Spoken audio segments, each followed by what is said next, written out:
smaller press room than Sunday afternoon. You mentioned on the way over that life really has not stopped, and you talked about how busy the day it was yesterday. Maybe you can just kind of open up with a couple of comments on what yesterday was like, and obviously here you are at the Justin Timberlake Shriners for Children's Hospital Open, where you were a champion in 1993, I believe. So I know you're glad to be back here as well. Right. I told Tiger all things were back to normal Monday, middle of the day. My wife and I walked to McDonald's, which he loves, and I said, I'm going to Vegas, where I should have stopped that Tiger Woods train in a playoff. And he said, well, you had a persimmon driver, you had no chance. So, you know, we're back to, you know, moving on, and I'm happy to be here. I wanted to get back to playing golf no matter what happened Sunday. You know, I had committed that I needed to get back to my own game, and it'd be good for me either way. And, you know, Sunday was not good. Monday was I think hard for a lot of our players. We packed up, and gradually everybody was leaving, and it was emotional saying goodbye to some of the guys, most of the guys, and it was a little surreal. You know, Phil and Amy sat with Robin and I at the elevator. They were the last ones to leave the 9th floor, and we sat there for a half an hour, and I finally realized they just didn't want to leave. You know, they had a big airplane and were going home to see their kids, but they just didn't want to leave. They didn't want it to be over. And I think that's the way most of us felt. It's just hard not to get up Monday morning and put your team clothes on and go play again. So I think we're just sad about that it's over. Obviously, we're stunned by the loss, but I think the team really came together, and you saw that Sunday afternoon, the way they handled it, and I saw it all day Monday. I just got texts from Duffner and Webb Simpson, and you know they're still pulling together. You know, I think that's the impressive thing. Okay, with that, we'll take some questions. Start with Steve.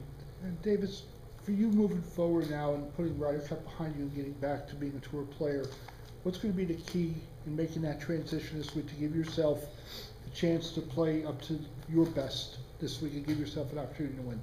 First thing is walk out there and hit some balls.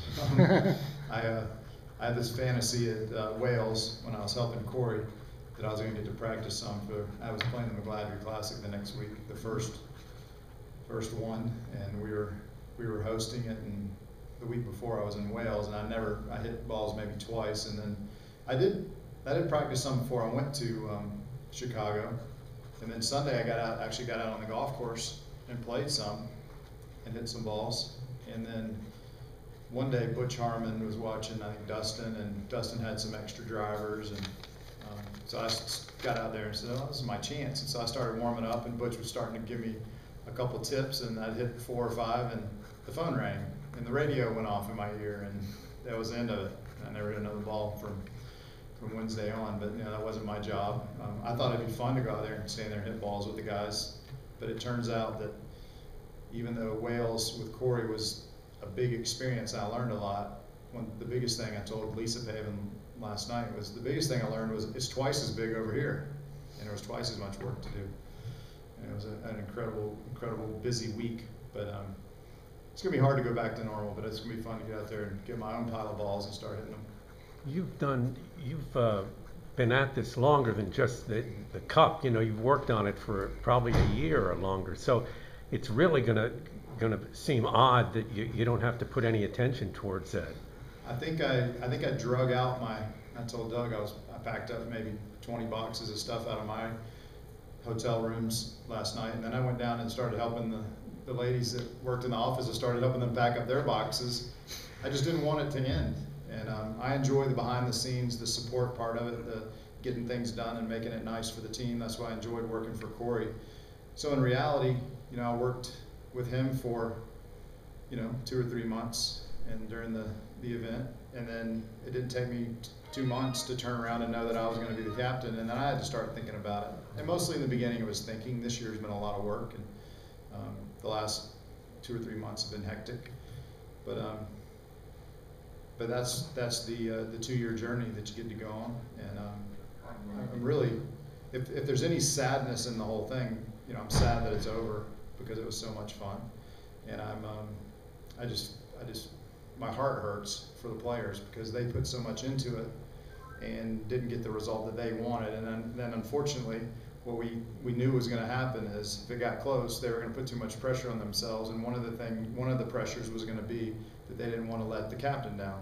Like I didn't want to let Tom Kite down, or Ben Crenshaw, or Lanny Watkins. And I think in the end, the enormity of it all, and it's almost, we might have been better off tied. You know, we might have played better Sunday if we were tied rather than trying to protect the lead. And you know, but in the end, I think Dustin Johnson said it best. Everybody's all feeling sorry for themselves, and he goes, "Man, it's just golf." He said, "They knocked in a bunch of putts and ours lipped out." He goes, "There's nothing we can do about it." And you know, that really did sum it up. Sergio's makes an eagle in the next hole, sculls it in the pine straw, and then smacks it off the pin, and it goes in. And next thing you know, he wins 2 holes from Furyk. And it just, you know, everybody talks about 17 and 18, but we had things like that. They had, I think, 5, maybe even 6 eagles, you know, on Sunday. And whenever a guy comes out of the box, I saw one of our scorecards, we had a couple birdies in the first 5 holes, and the guy was down because he birdied and the other guy eagled.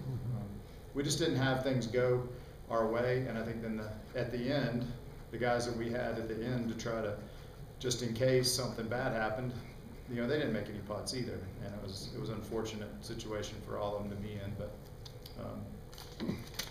again, they fought hard. They played great the first 2 days and just had kind of an off day on Sunday. Davis,